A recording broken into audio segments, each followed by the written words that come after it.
Eu estava aqui olhando os desenhos que Tito e Caio fizeram e dá para perceber que eles estão entendendo bem a representação em corte. Já sabem representar o corte total nas diversas vistas e os diversos cortes num único modelo. Agora, tem uma coisa que eu tenho certeza de que eles não sabem ainda. Como imaginar um corte em peças cujos elementos internos estejam fora de alinhamento? O quê? Você também não sabe? Não tem ideia do que estou falando? Não se preocupe. Esse é o assunto da nossa teleaula de hoje. Na teleaula de hoje, você vai ver o tipo de corte usado para mostrar elementos internos de uma peça que estão fora de alinhamento e as várias possibilidades desse corte. Com esse modelo, você vai entender melhor o assunto da nossa teleaula de hoje. Agora, quanto você quer apostar que daqui a pouquinho entra o Tito correndo por aí? Quer ver só? 1, 2... E aí, Silva? Tudo bem? Que história é essa de modelos que precisam de diferentes cortes? O Caio saiu daqui me dizendo que não tem a menor ideia de como representar esses cortes no desenho. É esse aí? É, dá só uma olhada nele. Não parece diferente dos outros modelos que a gente tem visto por aqui. Isso porque você não olhou direito, não prestou atenção. Vai?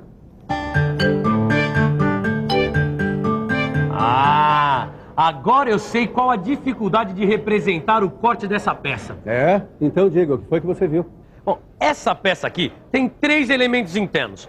Um furo retangular e 2 furos redondos. O problema é que os furos redondos não estão alinhados com o furo retangular. Então como você imaginaria um corte nessa peça?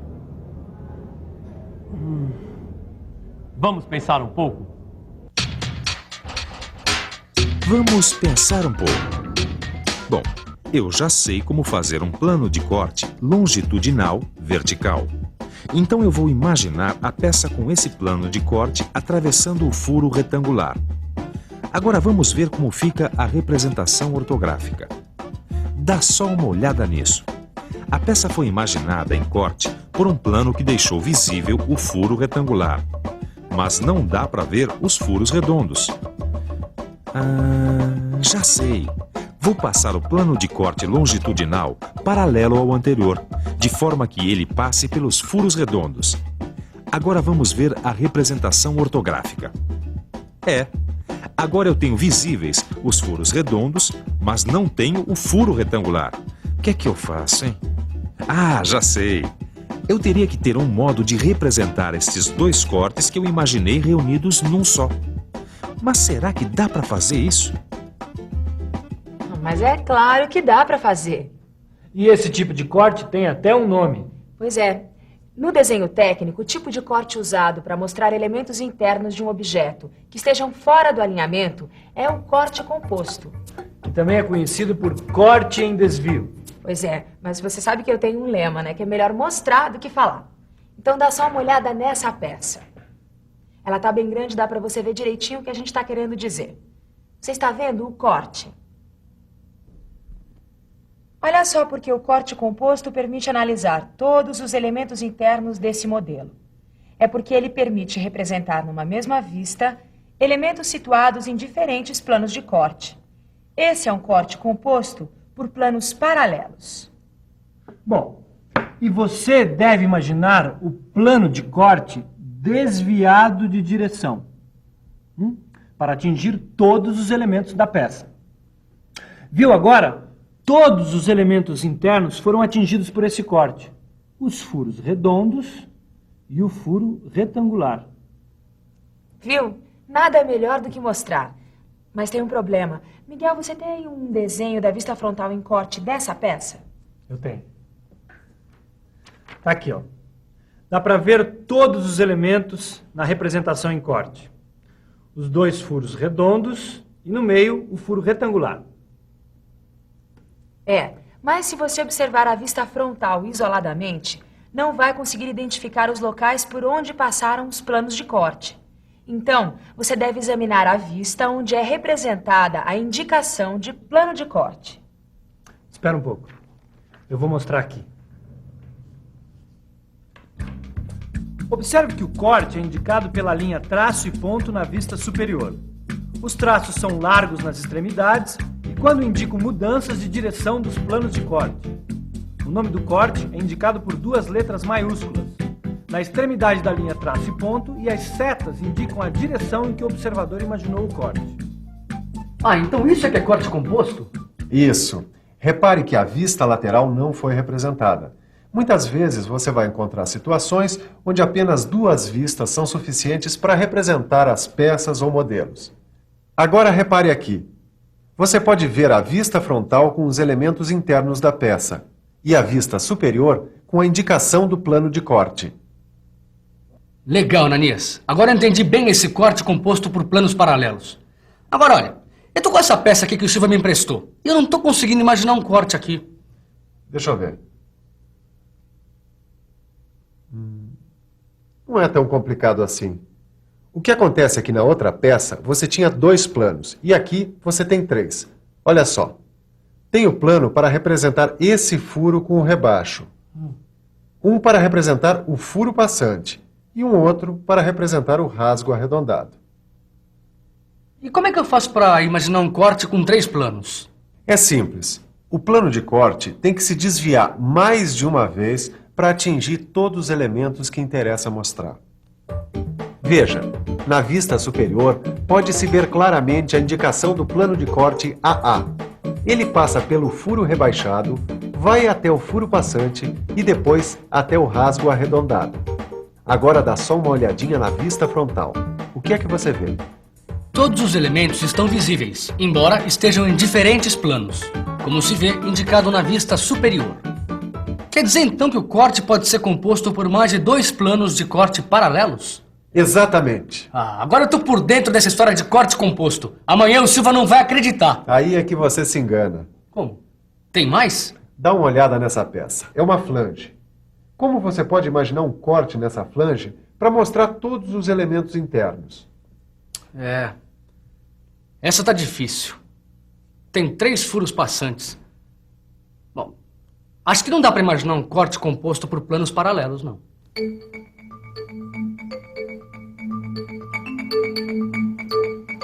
Realmente é difícil imaginar um corte composto por 2 ou mais planos paralelos numa peça como essa. Se você imaginar a flange atingida por um único plano de corte, então apenas será visível um dos furos. Se você quiser mostrar o outro furo, terá que imaginar a flange atingida por 2 planos concorrentes. Planos concorrentes são 2 planos que se cruzam. Dá uma olhada. Essas setas aqui. P1 indica um plano, P2 outro plano. Eles são concorrentes e, ao contrário dos planos paralelos, eles se cruzam para mostrar os elementos internos. Esse desenho que você viu, a vista que deve ser representada em corte é a vista frontal, porque o observador está imaginando o corte de frente. Para representar os elementos na vista frontal em verdadeira grandeza, você deve imaginar que um dos planos de corte sofreu um movimento de rotação, de modo a coincidir com um outro plano. Agora dá uma olhada nas vistas ortográficas depois da rotação do elemento e a aplicação do corte. Olha aqui, ó. Na vista frontal, todos os elementos são visíveis e aparentam estar no mesmo plano. Mas preste atenção aqui na vista superior. Aqui os elementos são apresentados sem rotação, na sua posição real. Nesta vista fica bem visível que este corte é composto por 2 planos concorrentes. Agora deu para entender bem o que é um corte composto. Realmente, ele facilita muito na hora de analisar os elementos internos da peça, principalmente quando esses estão em planos diferentes. E tem um outro tipo de corte composto que eu queria te mostrar. Mais um? Bom, eu já vi cortes compostos por planos paralelos e por planos concorrentes. O que mais que pode ter? Dá uma olhada aqui. Bom, isso aqui é um joelho, usado para unir canalizações. Parece difícil mesmo imaginar um corte. Que tipo de corte eu usaria aqui? Aí você utilizaria outro tipo de corte composto. É o corte composto por planos sucessivos. E para analisar os elementos internos dessa peça, você deverá imaginar vários planos de corte seguidos. Por isso o nome planos sucessivos. Agora dá uma olhada aqui no desenho. Os planos estão indicados aqui, ó. P1, P2 e P3. E aqui, a representação da peça já em corte. Esse corte foi imaginado observando-se a peça de frente. Por isso, a vista representada deve ser a vista frontal. Miguel, você tem aí um desenho com as vistas frontal e superior desse corte?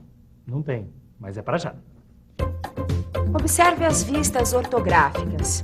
Primeiro, a vista frontal. Nesta vista, as partes maciças atingidas pelo corte vão ser achuradas. Na vista superior, os planos de corte sucessivos são representados pela linha de corte.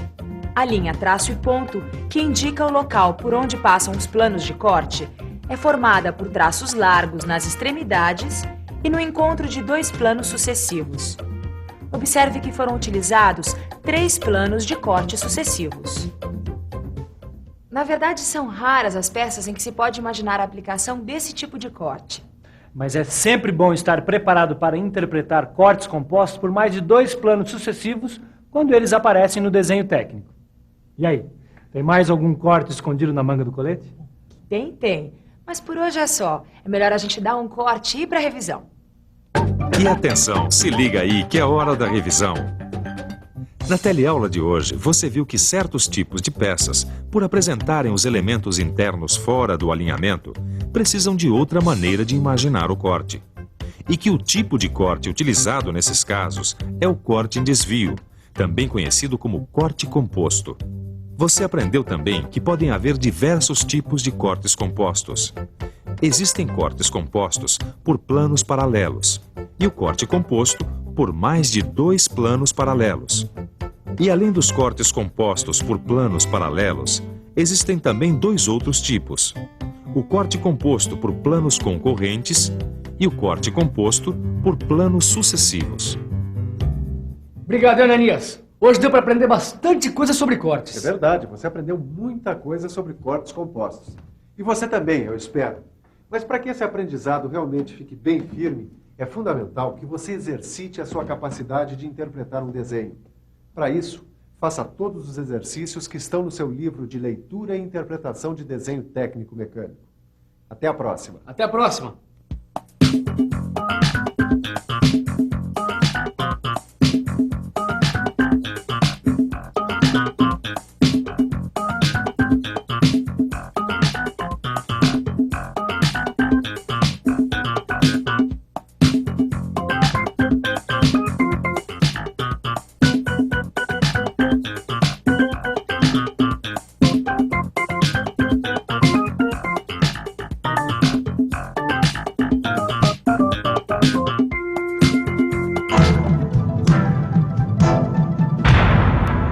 Telecurso 2000, um programa de educação do Sistema Fiesp e da Fundação Roberto Marinho.